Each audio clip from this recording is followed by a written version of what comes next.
রুহের জগতে আমরা কেমন ছিলাম, মৃত্যুর পর আমাদের আত্মা কোথায় থাকবে। প্রিয় দর্শক, আজকে আমরা একটি অত্যন্ত গুরুত্বপূর্ণ বিষয় নিয়ে আলোচনা করব, আর সেটি হচ্ছে রুহের জগতে আমরা কেমন ছিলাম, মৃত্যুর পর আমাদের আত্মা কোথায় থাকবে। আদিতে আল্লাহ রাব্বুল আলামিন একাকী ছিলেন, কোনো কিছু সৃষ্টি করেননি। অতঃপর তিনি ইচ্ছা করলেন মহাবিশ্ব সৃষ্টি করবেন, মাখলুকাত সৃষ্টি করবেন। তখন তার মহা ইলমের মধ্যে মানুষ সৃষ্টির পরিকল্পনা ছিল। পরিকল্পনা মোতাবেক তিনি সকল মানুষের রূহ সৃষ্টি করলেন, আর এই রূহগুলিকে সৃষ্টি করে যে জগতে রাখলেন তাকে বলা হয় আলমে আরওয়াহ বা রুহের জগৎ। আল্লাহ তাআলা মানুষের জন্য 4টি জগৎ নির্ধারিত করে রেখেছেন। ইসলামিক স্কলারদের মতে এই 4টি জগৎ হচ্ছে: 1 আলমে আরওয়াহ বা রুহের জগৎ, 2 হচ্ছে দুনিয়ার জগৎ, 3 আলমে বারজাখ বা কবরের জগৎ, এবং 4 আখিরাতের জগৎ। মানুষের জীবন এই 4টি জগৎ নিয়ে গঠিত এবং প্রতিটি মানুষকে এই 4 জগৎই অতিক্রম করতে হবে। আমরা প্রথমে আলমে আরওয়াহ বা রুহের জগতে ছিলাম, সেখান থেকে দুনিয়ার জগতে এসেছি। তারপর একদিন এই দুনিয়া ছেড়ে আলমে বারজাখ বা কবরের জগতে চলে যাব। অতঃপর সেখান থেকে অন্তহীন আখিরাতের জগতে প্রবেশ করব। প্রিয় দর্শক, আজকে আমরা রুহের জগৎ নিয়ে বিস্তারিত আলোচনা করব ইনশাআল্লাহ। আলমে আরওয়াহ বা রুহের জগৎ কি?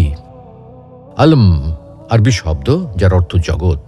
আরওয়াহ শব্দটি রুহ শব্দের বহুবচন যার অর্থ আত্মা সমূহ। সুতরাং আলমে আরওয়াহ অর্থ হচ্ছে রুহের জগৎ। প্রচলিত অর্থে আলমে আরওয়াহ বলতে রুহের বাসস্থানকে বোঝায়।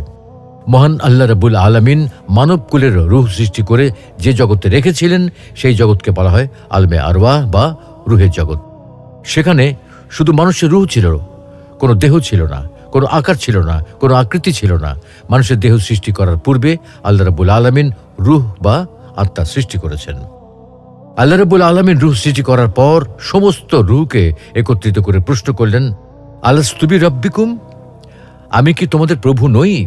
তখন সমস্ত রুহ এক বাক্যে জবাব দিল, অবশ্যই আপনি আমাদের প্রভু। এই ঘটনাটি পবিত্র কোরআনুল কারীমে এভাবে এসেছে। আল্লাহ তাআলা বলেন, وَإِذْ أَخَذَ رَبُّكَ مِنْ بَنِي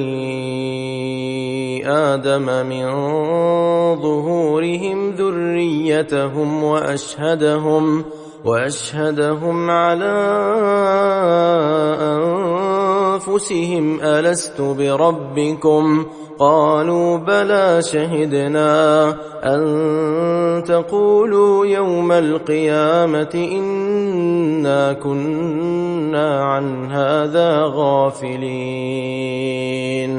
ওই সময়ের কথা স্মরণ করুন যখন আপনার পালনকর্তা বনি আদমের পিঠ থেকে তাদের সন্তানদের বের করে আনলেন এবং তাদের কাছ থেকে তাদের নিজেদের ব্যাপারে সাক্ষ্য নিলেন যে আমি কি তোমাদের পালনকর্তা নই? তারা বলল, অবশ্যই আপনি আমাদের পালনকর্তা। আমি সাক্ষ্য এজন্যই নিয়েছি যেন তোমরা কিয়ামতের দিন এটা না বলতে পারো যে বিষয়টি আমাদের জানা ছিল না। উল্লেখিত আয়াত থেকে এই কথাটি স্পষ্টভাবে বোঝা যায় যে মানুষের দেহ সৃষ্টি করার পূর্বে আল্লাহ রাব্বুল আলামিন রূহ সৃষ্টি করেছেন। রূহ সৃষ্টি করে আল্লাহ রাব্বুল আলামিন তাদের সাথে কথা বলেছেন এবং তাদেরকে প্রশ্ন করেছেন, আমি কি তোমাদের প্রভু নই? তখন তারা এক বাক্যে সকলেই বলেছিল, অবশ্যই আপনি আমাদের প্রভু। তাই বলা যায় যে রুহের জগতে কেউ কাফের ছিল না, কেউ মুশরিক ছিল না, সকলেই মুমিন ছিল। রুহের জগতে আল্লাহ তাআলা মানুষের কাছ থেকে তার রুবুবিয়ত বা প্রভুত্ব সম্পর্কে ওয়াদা নিয়েছিলেন। আল্লাহ তাআলা মানুষকে জিজ্ঞেস করেছিলেন, আমি কি তোমাদের রব নই? ওই দিন আল্লাহ তাআলার জালালিয়তের সামনে কেউ তার রুবুবিয়ত বা প্রভুত্বকে অস্বীকার করতে পারেনি। যারা দুনিয়াতে এসে কাফের হয়েছে তারাও অস্বীকার করতে পারে নাই। সবাই এক বাক্যে আল্লাহ তাআলার রুবুবিয়্যাহ বা প্রভুত্বের স্বীকৃতি দিয়েছিল।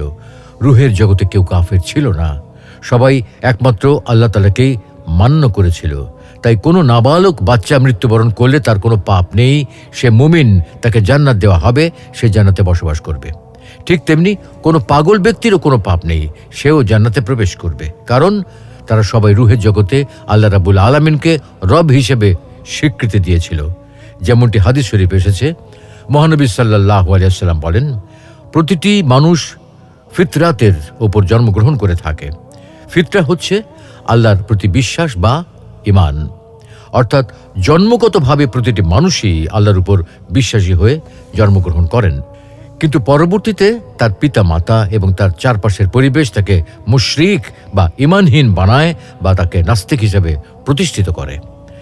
আমরা যখন রুহের জগতে ছিলাম তখন আমরা সকলে আল্লাহ রাব্বুল আলামিনের রুবুবিয়তের স্বীকৃতি দিয়েছিলাম। সেই স্বীকৃতির কথা আমাদের মনে আছে কিনা সেটাকে পরীক্ষা করার জন্য মহান আল্লাহ রাব্বুল আলামিন আমাদেরকে এই দুনিয়াতে প্রেরণ করেছেন। তিনি আমাদেরকে রুহের জগৎ থেকে এমন এক জগতে স্থানান্তর করলেন যেখানে মানুষকে তার কর্মের মাধ্যমে তিনি পরীক্ষার ব্যবস্থা করলেন। মানুষকে সত্যি রুহের জগতে বলেছিল, অবশ্যই আপনি আমাদের প্রভু। সেটা দুনিয়াতে এসে কি মনে রেখেছে নাকি ভুলে গিয়েছে? যেমন আল্লাহ তাআলা বলেন, أحسب الناس أن يتركوا أن يقولوا آمنا وهم لا يفتنون। মানুষ কি মনে করে তারা শুধু একথা বলি অব্যাহতি পেয়ে যাবে যে আমরা আল্লাহকে বিশ্বাস করি, অথচ তাদেরকে পরীক্ষা করা হবে না? উক্ত আয়াতের মাধ্যমে বোঝা যায় যে আমরা রুহের জগতে অঙ্গীকার করেছিলাম, অবশ্যই আপনি আমাদের প্রভু। সেটা পরীক্ষা করার জন্যই আল্লাহ রাব্বুল আলামিন আমাদেরকে এই দুনিয়াতে প্রেরণ করেছেন। রুহের জগৎ সম্পর্কে হাদিসে এসেছে, আম্মাজান আয়েশা রাদিয়াল্লাহু তাআলা আনহা বলেন, আমি নবী করিম সাল্লাল্লাহু আলাইহি ওয়াসাল্লামকে বলতে শুনেছি, সমস্ত রূহ সেনাবাহিনীর মতো একত্রিত ছিল। সেখানে যে সমস্ত রুহের পরস্পর পরিচয় ছিল, এখানেও অর্থাৎ এই দুনিয়াতেও তাদের মধ্যে পরস্পর পরিচিতি থাকবে। আর সেখানে অর্থাৎ রুহের জগতে যাদের মধ্যে পরস্পর পরিচয় হয়নি, এখানেও তাদের মধ্যে পরস্পর মতভেদ থাকবে। বুখারী শরীফের উল্লেখিত হাদিসের মাধ্যমে রুহের জগতে মানুষের কর্মকাণ্ড সম্পর্কে আমরা একটি স্পষ্ট ধারণা পেলাম। কেউ কেউ বলেন যে মানুষ সৃষ্টি 2000 বছর পূর্বে আল্লাহ তাআলা রুহ সৃষ্টি করেছেন। প্রকৃতপক্ষে যে হাদিসের উদ্ধৃতি দিয়ে দেহ সৃষ্টির 2000 বছর পূর্বে রুহ সৃষ্টির কথা বলা হয়, সেই হাদিসটি সঠিক নয়। আবার কোন কোন ইসলামিক স্কলার বলেন, আলমে আরওয়াহ বা রুহের জগৎ বলতে আসলে কোনো জগৎ নেই। প্রকৃতপক্ষে রুহ হচ্ছে মহান আল্লাহ রাব্বুল আলামিনের একটি আদেশ মাত্র। মানুষ যখন তার মাতৃগর্ভে বেড়ে ওঠে এবং তার দুনিয়াতে আসার উপযুক্ত সময় হয়, তখন মহান আল্লাহ রাব্বুল আলামিনের নির্দেশে তার দেহের ভিতর রুহ ফুঁকে দেওয়া হয়। তাই বলা যায় যে রুহের জগৎ বলতে কোনো জগৎ নেই। তারা দলিল হিসেবে আল কোরআনের এই আয়াত উল্লেখ করে থাকেন। ويسألونك عن الروح قل الروح من أمر ربي وما أوتيتم من العلم إلا قليلا। তারা আপনাকে রূহ সম্পর্কে জিজ্ঞেস করে, আপনি বলে দিন, রূহ আমার পালনকর্তার আদেশ মাত্র। এ বিষয়ে তোমাদেরকে সামান্য জ্ঞানী দান করা হয়েছে। উল্লেখিত আলোচনার মাধ্যমে আমরা বলতে পারি যে আলমে আরওয়াহ বা রুহের জগৎ সম্পর্কে মূলত মহান আল্লাহ রাব্বুল আলামিনই সবচেয়ে ভালো জানেন, কেননা এটি একটি গায়েবী বিষয়। অতএব এ বিষয় সম্পর্কে আমরা আল কোরআন ও বিশুদ্ধ হাদিসের বর্ণনার মাধ্যমে যতটুকু জানতে পেরেছি তার উপর ঈমান রাখি, বিশ্বাস স্থাপন করি। এর চেয়ে অধিক আর কিছু আমরা বলতে পারবো না। মৃত্যুর পর আমাদের আত্মা কোথায় থাকবে? সুপ্রিয় দর্শক, এতক্ষণ আমরা আলমে আরওয়াহ সম্পর্কে আলোচনা করেছি। মানুষ দুনিয়ায় আগমনের পূর্বে আত্মার অবস্থান, আত্মা কোথায় ছিল সেই সম্পর্কে আলোচনা করেছি। দুনিয়ায় আগমনের পর রূহ যে দেহের ভেতরে থাকে, এটা তো আমরা সবাই জানি। এখন কথা হলো, মৃত্যুর পর আমাদের আত্মা কোথায় থাকবে? মৃত্যুর পর রূহ কোথায় থাকে এ ব্যাপারে ইমাম ইবনুল কাইয়িম আল জাওরিয়াহ রহমতুল্লাহি আলাইহি তার রচিত আর রূহ নামক গ্রন্থে বিস্তারিত আলোচনা করেছেন। তিনি বলেন, মৃত্যুর পর রূহ কোথায় থাকে এটা নিয়ে একাধিক বক্তব্য পাওয়া যায়। প্রত্যেকের দাবির পক্ষে দলিল আছে। কেউ কেউ বলেছেন মৃত্যুর পর রূহ জান্নাতে থাকে, আবার কেউ বলেছেন রূহ জান্নাতের দরজায় থাকে, আবার অন্য এক দল বলেছেন রূহ কবরে থাকে, আবার আরেক দল বলেছেন রূহকে ছেড়ে দেওয়া হয়, যে যেভাবে ইচ্ছা ঘুরে বেড়ায়। আবার কেউ কেউ বলেছেন এগুলো আল্লাহর কাছে থাকে। এই সকল মতামতের মূল কথা হলো, বারজাখ বা মৃত্যুর পরের জীবন রূহ স্তর অনুসারে বিভিন্ন স্থানে অবস্থান করে। কোন রূহ আলা ইল্লিয়িন বা ঊর্ধ্ব জগতের সর্বোচ্চ স্থানে অবস্থান করে। এগুলো হলো নবীদের রূহ। তাদের রূহও পরস্পর মর্যাদা অনুসারে বিভিন্ন অবস্থানে থাকে, যেমনটি নবী সাল্লাল্লাহু আলাইহি সাল্লাম মিরাজের রাতে দেখেছেন। আবার কিছু কিছু রূহ সবুজ পাখির ভেতর জান্নাতের যেখানে ইচ্ছা সেখানে উড়ে বেড়ায়, এগুলো শহীদের আত্মা। আবার কারো রূহ জান্নাতের দরজায় অবস্থান করবে, যেমন ইবনে আব্বাস রাদিয়াল্লাহু তাআলা আনহু থেকে বর্ণিত হাদিসে এসেছে, শহীদরা জান্নাতের দরজায় দীপ্তমান নহরে সবুজ গম্বুজ বিশিষ্ট স্থানে থাকবে। সকাল সন্ধ্যা তাদের জন্য জান্নাত থেকে খাবার আসবে।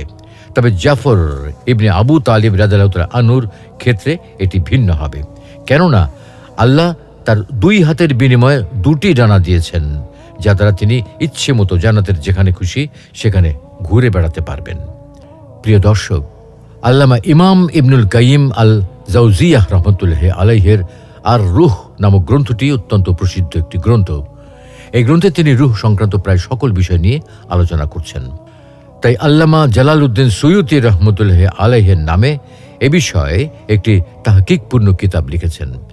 সেখানে তিনি ইবনুল কাইয়িম আল জাওজিয়াহ রাহমাতুল্লাহি আলাইহির বক্তব্যের সার সংক্ষেপ উল্লেখ করেছেন। উক্ত কিতাব দুটির সামগ্রিক বক্তব্যের আলোকে মৃত্যুর পর মানুষের রূহ কোথায় থাকবে এ বিষয়ে 2টি কথা বলা যায়। প্রথম কথা হলো, একদল মানুষ বলেন রূহের অস্তিত্ব যেমন আছে, এর দেহ এবং অবয়ব যেমন আছে, তেমনি মৃত্যুর পর এর অবস্থানেরও নির্দিষ্ট জায়গায় আছে। কেননা আল কোরআন ও হাদিসে তেমনই আলোচনা পাওয়া যায়, যেমন ঘুমের সময় রূহ চলে যাওয়া, আবার জাগ্রত হওয়ার সময় দেহে ফিরে আসা, মৃত্যুর সময় রূহ দেহ থেকে বের হয়ে যাওয়া এবং কবরে আবারও ফিরে আসা ইত্যাদি। মৃত্যুর পর মুমিন এবং কাফের উভয় শ্রেণীর বান্দার রূহ প্রথমত আসমানে চলে যায়। মুমিনদের জন্য আসমানের দরজা খোলা হয় এবং তাদের নাম ও আমলনামা ইল্লিজিনে লিখে রাখা হয়। পক্ষান্তরে কাফেরদের ক্ষেত্রে আসমানের দরজা খোলা হয় না, বরং তা পৃথিবীতে ফেরত পাঠানো হয় এবং তাদের নাম ও আমলনামা সিজ্জিনে লিখে রাখা হয়। যেমন পবিত্র কোরআনে আল্লাহ বলছেন, كلا إن كتاب الفجار لفي سجين وما أدراك ما سجين كتاب مرقوم। কখনো নয়, নিশ্চয়ই পাপাচারীদের আমলনামা সিজ্জিনে আছে। আপনি জানেন সিজ্জিন কি? এটা লিপিবদ্ধ খাতা। পবিত্র কোরআনে আরো আছে, كلا إن كتاب الأبرار لفي عليين وما أدراك ما عليون كتاب مرقوم। কখনো না, নিশ্চয়ই সৎলোকদের আমলনামা আছে ইল্লিজিনে। আপনি জানেন ইল্লিজিন কি? এটা লিপিবদ্ধ খাতা। সুতরাং প্রমাণিত হলো যে মুমিনদের নাম ও আমলনামা ইল্লিজিনে এবং কাফেরদের নাম ও আমলনামা সিজ্জিনে লিখে রাখা হয়। মুমিনদের নাম ও আমলনামা লেখা হয়ে গেলে রূহকে দুনিয়ার কবরে অবস্থিত দেহে ফিরিয়ে দেওয়া হয় এবং কিয়ামত পর্যন্ত তার কবরকে প্রশান্তিময় করে দেওয়া হয়। পক্ষান্তরে কাফের রূহ দুনিয়ার কবরে অবস্থিত দেহে ফিরিয়ে দেওয়া হয়, তবে কিয়ামত পর্যন্ত তার কবরকে সংকীর্ণ ও যন্ত্রণাময় করে দেওয়া হয়। এ প্রসঙ্গে শাইখুল ইসলাম ইবনু তাইমিয়া রহমতুল্লাহি আলাইহি বলেন, সমস্ত সহিহ হাদিস থেকে প্রমাণিত হয় যে মৃত্যুর পর রূহ আবারও দেহে ফিরিয়ে দেওয়া হয় এবং এটাই জমহুরদের মতামত। দ্বিতীয় কথা হলো, মৃত্যুর সময় রূহ আসমানে চলে যাওয়া, এরপর আবারও দেহে ফিরে আসা, এটা সম্পূর্ণরূপে গায়বের বিষয়। এ বিষয়ে মৌলিকভাবে বিশ্বাস রাখা ওয়াজিব, তবে এর কৈফিয়ত বা প্রক্রিয়া সম্পর্কে আলোচনা করা উচিত নয়, কেননা এটা আলমে বারজাখ বা অন্তর্বর্তী জগতের বিষয়, যে সম্পর্কে আল্লাহ ব্যতীত অন্য কারো কোনো ধারণা নেই। প্রখ্যাত আলেমে দিন শেখ ইবনু উসাইমিন বলেন, মৃত্যুর পর মানুষের রূহ আসমান থেকে আবারও দেহে ফিরে আসে এবং দেহের ভিতরে অবস্থান করে। তবে এই ফিরে আসার পরের অবস্থানটা দুনিয়ার জগতে জীবিত অবস্থার মতো নয়, বরং এটা আলমে বারজাখ বা অন্তর্বর্তী জগতে দেহের ভিতরে রূহের অবস্থান, যা একটি গায়বী বিষয়, যার প্রক্রিয়া সম্পর্কে কারো কোনো ধারণা নেই। সুতরাং এই ধরনের গায়বের বিষয়ে আমাদের কর্তব্য হলো তাওয়াক্কুফ করা, অনর্থক অনুসন্ধান না করা। কারণ আল্লাহ তাআলা পবিত্র কোরআনে ইরশাদ করেন, ولا تقف ما ليس لك به علم إن السمع والبصر والفؤاد